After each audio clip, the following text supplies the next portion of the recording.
शुरुआत बिहार के बेतिया से, जहां हरदिया गांव में राज्य के पर्यटन मंत्री नारायण साह के पुत्र की दबंगई सामने आई है। आरोप यह है कि मंत्री जी के बेटे ने बगीचे में खेल रहे बच्चों की पिटाई की और हवा में फायरिंग की। अब इस मामले में मंत्री के बेटे बबलू और 6 सहयोगियों के खिलाफ एफआईआर दर्ज हो चुकी है। मंत्री के बेटे का ये वीडियो वायरल हो चुका है। घटना से गुस्साए लोगों ने मंत्री की उस गाड़ी को घेर लिया जिससे मंत्री के ये पुत्र अपने सहयोगियों के साथ पहुंचे थे। ग्रामीणों के गुस्से को देखते हुए मंत्री के बेटे और उसके सहयोगी हथियार लेकर भागते हुए दिखाई दिए।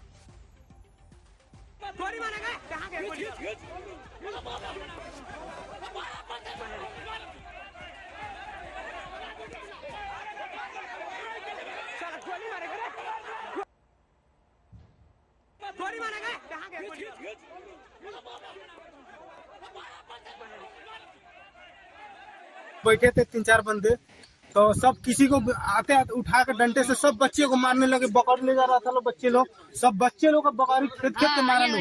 लेडीज इसमें जा रही है लोग, वो लोग खेत खेत के मार रहा है लोग, गाली दे रहा है। आया था लोग स्कॉर्पियो से आया था लोग, 3 स्कॉर्पियो आया था। गाड़ी भी कोई है यहाँ? हाँ, गाड़ी एक है, स्कॉर्पियो एक है, लगा है। हम लोग नहीं जाने देंगे स्कॉर्पियो, तब ले वो नहीं आएंगे तब ले। 5 आदमी वहाँ से आया, बोलेरो से एक आदमी आया, इसी गांव का हरदिया गांव का विश्वनाथ प्रसाद है, वो बुला के लेके आया।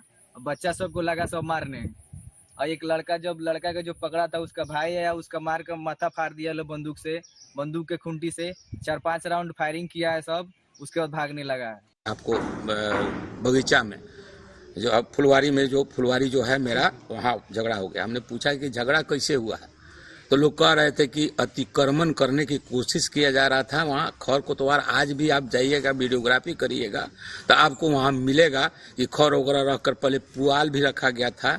इसके पूर्व में भी लोग पुआल वगैरह जबरदस्ती रखे हुए थे। खेत जोता जाता है, फुलवारी आप जानते हैं कि सुरक्षित रखने के लिए उसका जोताई होता है, और उस जमीन पर जो सो हत्था चारों तरफ से मार दिया जाता है ताकि आने जाने का रास्ता बंद हो जाए। लेकिन रास्ते को चालू करने के लिए क्रिकेट वगैरह भी खेलता है, कबड्डी भी खेलता है, सारा खेत फुलवारी में ही करता है। इसी चीज को लेकर वहाँ के जो रखवार है विश्वनाथ महतो, उसी गांव का, उसने सूचना दिया। और हमारे छोटा भाई जो हमसे अलग रहते हैं, वो गए हैं देखने के लिए। जब देखने के लिए गए हैं और वहाँ देखे ये सब विकृतियाँ कब्जवारी, तो उन्होंने विरोध किया है। विरोध करने के बाद वहाँ के उत्तेजित होकर उसके साथ गाली गलौज किया, लोग मारपीट किया है।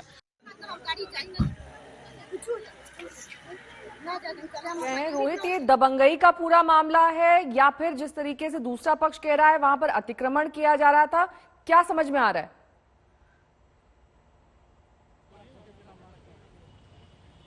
देखिए, मैं बताऊं कि जो अभी फिलहाल मामला सामने आ रहा है वो कहीं ना कहीं हंगामा तो हुआ है, मार पिटाई भी दोनों तरफ से की गई है, लेकिन यहाँ पर मंत्री जो है नारायण प्रसाद, उनके बेटे की दबंगई साफ तौर पर नजर आ रही है। क्योंकि सबसे पहले जो तस्वीरें सामने आप देख रही होंगी उसमें साफ तौर पर वो राइफल और पिस्तौल लेकर गांव वालों को खदेड़ते नजर आ रहे हैं। और ये उन जो गांव वाले हैं वो मासूम बच्चे हैं, महिलाएं हैं, जो जिन पर आरोप लगाया जा रहा है कि वो उनके खेत पर जो है आम के बगीचे पर क्रिकेट खेल रहे थे और इसके लिए उन्होंने रोका। तो मंत्री का बेटे की दबंगई साफ तौर पर नजर आ रही है और इसीलिए अब इस मामले में गांव वालों ने जो है वो मंत्री के बेटे बबलू पर जो है वो एफआईआर दर्ज करा दिया है। मार पिटाई का आरोप है, दबंगई का आरोप लगाया गया है, फायरिंग करने का आरोप लगाया गया है।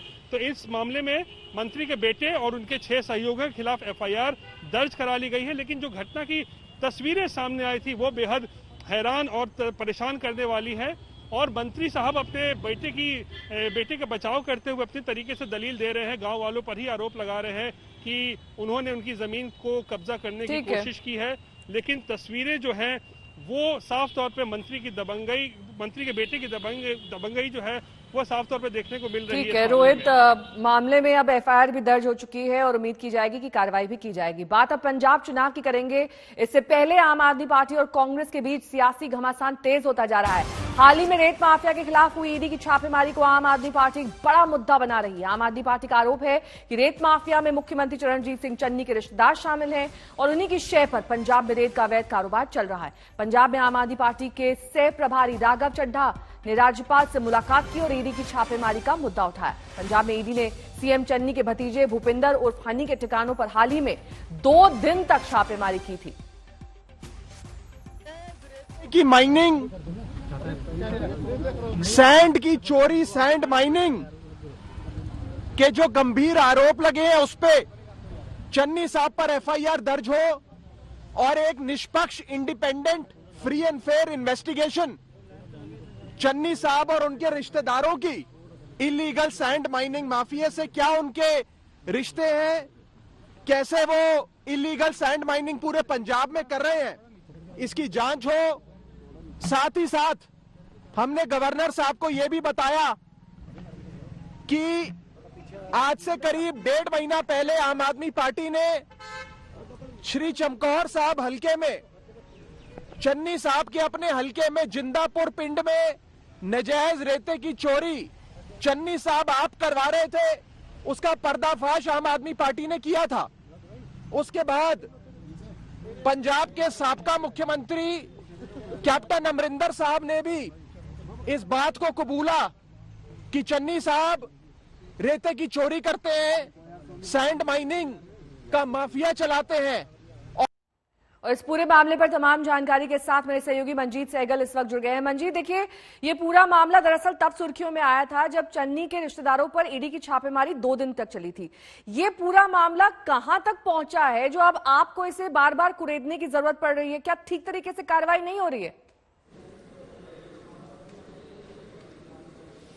देखिए ना, कार्रवाई तो अभी भी चल रही है। कुछ लोग अभी भी ईडी के निशाने पर है। दरअसल 2018 में जो एफआईआर दर्ज की गई थी एसबीएस नगर पुलिस के थाने में, उसमें 26 लोगों के नाम थे और उनमें से कुदरतजीत सिंह थे। कुदरतजीत सिंह का संबंध चरणजीत सिंह चन्नी के जो भतीजे हैं उनसे था और इसी तरह से यह कार्रवाई शुरू हुई। ईडी दरअसल इस एफआईआर में नामित जितने भी व्यक्ति हैं सबके खिलाफ कार्रवाई करना चाहता है, पूछताछ करना चाहता है। तो इसलिए मामला अभी भी गर्म है और आम आदमी पार्टी इस पर जमकर राजनीति कर रही है। आज राघव चड्ढा ने पंजाब के राज्यपाल बनवारी लाल पुरोहित को एक मांग पत्र सौंपा और इस मांग पत्र में मुख्यमंत्री चरणजीत सिंह चन्नी के खिलाफ एफआईआर दर्ज करने की मांग की गई है।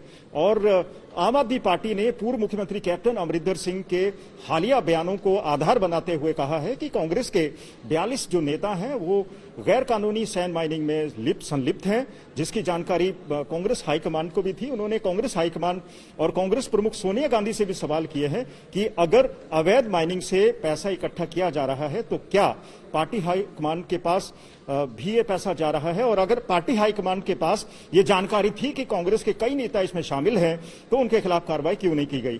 तो ये सवाल आम आदमी पार्टी ने राज्यपाल गवर्नर से बनवारी लाल से मिलकर उनके सामने रखे और ये कहा है कि अगर ईडी की कार्रवाई राजनीति से प्रेरित भी है तो इतनी बड़ी धनराशि कहां से आई, कांग्रेस और खासकर मुख्यमंत्री चरणजीत सिंह चन्नी को यह भी जनता को बताना चाहिए। बहुत बहुत शुक्रिया इस तमाम जानकारी के लिए आपका। उधर पंजाब में राघव चड्ढा कांग्रेस के खिलाफ मोर्चेबंदी में जुट गए हैं। इधर अरविंद केजरीवाल ने चुनाव से पहले डिनर दांव चल दिया है।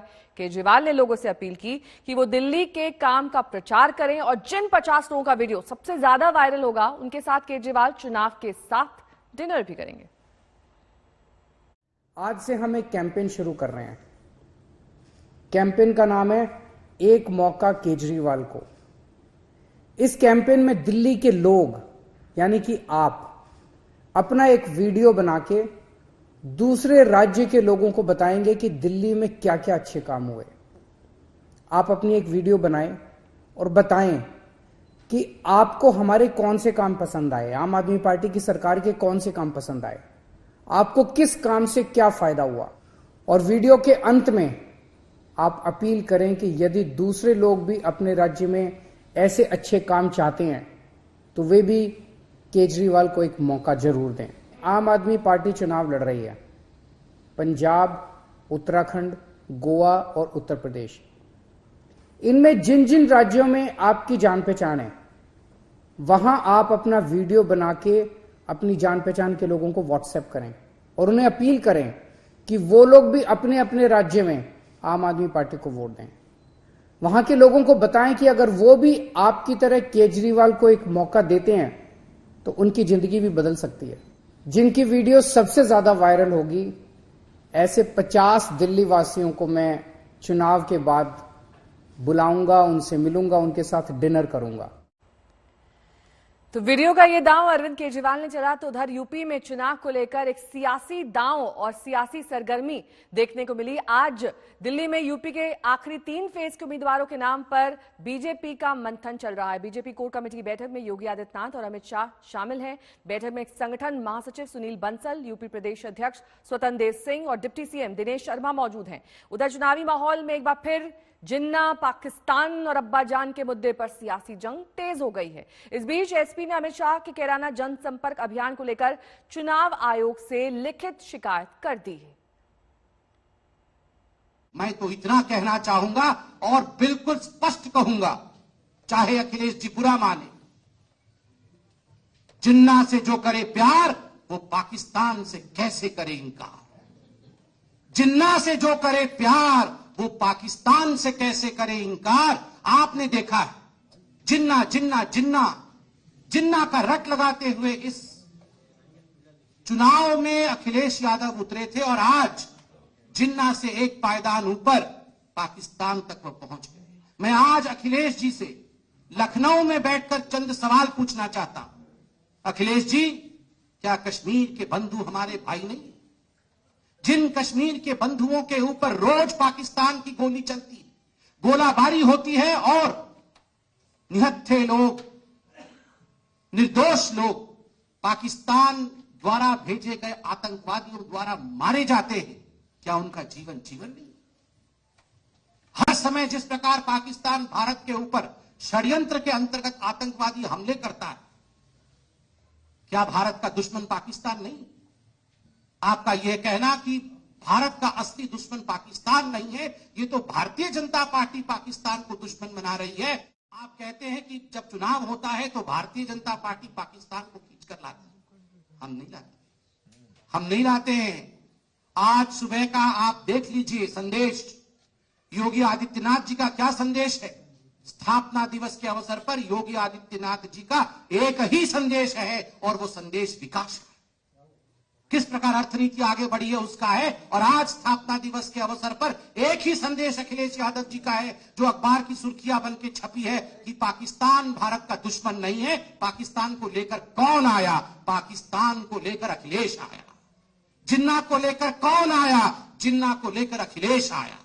सब गुंडे, बदमाश, नाहिद हसन जैसे लोगों को अखिलेश जी ने टिकट दिया हुआ है, तभी उम्मीदवारों की सूची घोषित नहीं होती। आज जिन्ना, पाकिस्तान की बात करने वाले अखिलेश जी, मैं इतना कहना चाहता हूं कि अखिलेश जी शुक्र मनाइए कि याकूब मेमन को फांसी हो गई है, वरना मैं बिल्कुल सीना ठोक के कह सकता हूं कि अखिलेश जी का बस चलता तो याकूब मेमन को भी नाहिद हसन के साथ चुनावी मैदान पे उतारते। वहीं समाजवादी पार्टी और कांग्रेस ने बीजेपी के आरोपों पर तीखी प्रतिक्रिया दी है। समाजवादी पार्टी का कहना है कि बीजेपी ने कोई काम नहीं किया है, इसीलिए ऐसे मुद्दों का ही चुनाव में उन्हें सहारा है। उत्तर प्रदेश में भारतीय जनता पार्टी की लाचारी तो देखो, 5 साल सरकार चलाने के बाद भी अपना काम नहीं गिना पा रहे हैं। अभी भी वही भारतीय जनता पार्टी पुराना ढर्रा, कैसे समाज के अंदर में विघटन फैलाएं, कैसे नफरत की राजनीति करे। लेकिन उत्तर प्रदेश की जनता इस बार जागरूक है, वो विकास के नाम पे वोट करेगी। वो जानती है कि उत्तर प्रदेश में कोई विकास कर सकता है तो समाजवादी पार्टी कर सकती है। 10 मार्च को समाजवादी पार्टी की सरकार बनेगी, भारतीय जनता पार्टी की विदाई होगी। दुश्मन देश में बिरयानी खाने जाएं मोदी जी, उनकी माताजी को शॉल उड़ाने जाएं मोदी जी, पठानकोट में आईएसआई को बुलाएं मोदी जी, और आरोप विपक्ष के नेताओं के ऊपर। आदरणीय मोदी जी और भारतीय जनता पार्टी वाले कान खोलकर सुन लें, ये चुनाव सांप्रदायिकता पर नहीं होंगे, भारत पाकिस्तान पर नहीं होंगे, हिंदू मुसलमान पर नहीं होंगे। इन चुनावों में आपको असलियत के मुद्दों का जवाब देना होगा। आपको बताना होगा कि देश की सीमाएं सुरक्षित क्यों हैं। आपको बताना होगा उत्तर प्रदेश का नौजवान बेरोजगार क्यों है। वहीं यूपी चुनाव में जिन्ना और अब्बाजान के मुद्दे को लेकर किसान नेता राकेश टिकैत ने भी तल्ख टिप्पणी की है। राकेश टिकैत के मुताबिक जिन्ना मंदिर हिंदू मुस्लिम 15 मार्च तक उत्तर प्रदेश में बुलाए गए किराए के मेहमान हैं। आधे रेट में फसल बेच के इसको जहां वोट देनी है वहां दे सकता है। ये सब होशियार है, ये सब अपना काम कर लगा। देश में अभी 2.5 महीने के प्रवास पे उत्तर प्रदेश के सरकारी मेहमान हैं, हिंदू, मुस्लिम और जिन्ना। 15 मार्च तक यहाँ पर रहेंगे, प्रवचन देंगे, सरकारी स्टेज से प्रवचन देंगे उनके प्रवचनों में नहीं जनता को आना। क्या मानते हैं उत्तर प्रदेश में किसकी सरकार बनने वाली है? अरे बन जाएगी, हमें क्या पता किसकी बनेगी, लेकिन इनको तो जनता वोट नहीं दे रही। इनको नहीं। वहीं समाजवादी पार्टी कैराना में अमित शाह के डोर टू डोर कैंपेन के खिलाफ चुनाव आयोग पहुंच गई। पार्टी ने आरोप लगाया कि इस कैंपेन के दौरान कोविड प्रोटोकॉल की धज्जियां उड़ाई गई। पार्टी के आरोपों के मुताबिक चुनाव आयोग ने तय मानक से कई गुना ज्यादा कार्यकर्ता इस कैंपेन में शामिल हुए थे। पार्टी ने मांग की है कि इस उल्लंघन को लेकर सख्त कार्रवाई की जानी चाहिए। वहीं इस मसले को लेकर बीजेपी ने पलटवार किया और ये कहा कि समाजवादी पार्टी पहले अपने गिरेबान में झांक कर देखे। अपने उस नोटिस का जवाब देना चाहिए जो उन्होंने अपने कार्यालय में किया था, जिस तरह से बड़ी भीड़ और बड़ी तादाद में आप सबने दिखाया था और उस पर संज्ञान लेते हुए चुनाव आयोग ने इनको नोटिस किया है। तो ये खींच मिटाने के लिए वहां पर जो कोविड का प्रोटोकॉल हमारा है, उस प्रोटोकॉल के तहत ही सारा काम हम लोग करते हैं। हम संस्कारी लोग हैं, भारतीय जनता पार्टी संस्कारी पार्टी है, हमारा एक एक कार्यकर्ता संस्कारी है। हम किसी भी प्रोटोकॉल का उल्लंघन नहीं करते। हम माननीय न्यायालय का भी सम्मान करते हैं, चुनाव आयोग के भी निर्देशों का पालन करते हैं। तो इसलिए पहले वो अपने नोटिस का जवाब दें जो उन्होंने किया था, जिस तरह से आप सबने दिखाया था और कोरोना के दौरान किस तरह की भीड़ थी। तो ये अपने आप में कहीं ना कहीं ये कहना चाहिए कि वो खींच मिटाने वाली बात है समाजवादी पार्टी की। चुनाव आयोग को ये तय करना है कि क्या चुनाव आचार संहिता सिर्फ समाजवादी पार्टी के लिए या दूसरे दलों के लिए या भारतीय जनता पार्टी के नेताओं के लिए भी है। इसलिए समाजवादी पार्टी ने आपत्ति की है। नहीं ठीक है, उस पर तो FIR हो गई। अमित शाह पे FIR हुई है क्या? भाई ये तो चुनाव आयोग को देखना है। समाजवादी पार्टी कार्यालय में जो भीड़ हुई उस पे FIR है, अभी तक फोर्स लगी है। क्या अमित शाह के खिलाफ FIR हुई? यही तो मांग है हमारी कि अमित शाह के खिलाफ भी FIR करे चुनाव आयोग। वहीं हिंदू और हिंदुत्व को लेकर अब शिवसेना और बीजेपी आमने सामने है। बाल ठाकरे की जयंती पर मुख्यमंत्री उद्धव ठाकरे ने कहा कि बीजेपी का हिंदुत्व सिर्फ सत्ता हासिल करने के लिए है। शिवसेना नेता संजय राउत ने कहा कि बाबरी मस्जिद गिराए जाने के बाद उत्तर भारत में शिवसेना की लहर थी, लेकिन शिवसेना ने सत्ता छोड़ दी। बीजेपी ने शिवसेना के इन आरोपों को बेमतलब बताया। शिवसेनेचाही वापर करून तुम्ही जिंकलात असं आम्ही म्हणू शकतो। कशाला पाहिजे होतो मी तिकडे? कोण आहे मी असा की अर्ज भरायला माझी तिकडे उपस्थिती पाहिजे होती? आग्रह करून करून मला बोलवलं होतं आणि मी गेलो होतो। पण जिंकल्यानंतर वापरा आणि फेकून द्या। आपल्याला नामशेष करायला गेले। हा हिंदुस्थान म्हणजे माझ्या मांडीखाली, माझ्या अंगठ्याखाली असला पाहिजे। आणि जसं इंग्रजांच्या वेळेला एक गुलामगिरीचं वातावरण देशात तयार झालं होतं, ते वातावरण तयार करणं हे हिंदुत्व नाही आणि हिंदुत्ववादी खरे हिंदू हे असं कदापि होऊ देणार नाही। बाबरी के बाद अगर शिवसेना उत्तर हिंदुस्तान में एक लहर हमारी थी, बाला साहब ठाकरे जी की, शिवसेना की, उस वक्त अगर हम उत्तर प्रदेश, बिहार, हरियाणा और पंजाब तक, कश्मीर, जम्मू तक अगर चुनाव लड़ते तो जैसे कल उद्धव जी ने कहा कि देश में हमारा प्रधानमंत्री होता, लेकिन हमने ये सब कुछ बीजेपी के लिए छोड़ दिया कि ठीक है आप देश में बढ़ जाइए, हम महाराष्ट्र में काम करेंगे। स्वयं बाला साहब ने कहा था कि राजनीति में वे किसी भी हालात में और जीवन में कभी भी उनका दल कांग्रेस के साथ समझौता कतई नहीं करेगा। और दुर्भाग्य से ऐसे हालात उत्पन्न होते हैं तो वे शिवसेना दल को ताला लगाना पसंद करेंगे, पर कतई कांग्रेस के साथ हाथ नहीं मिलाएंगे। क्या वर्तमान में शिवसेना उनके विचारों पर चल रही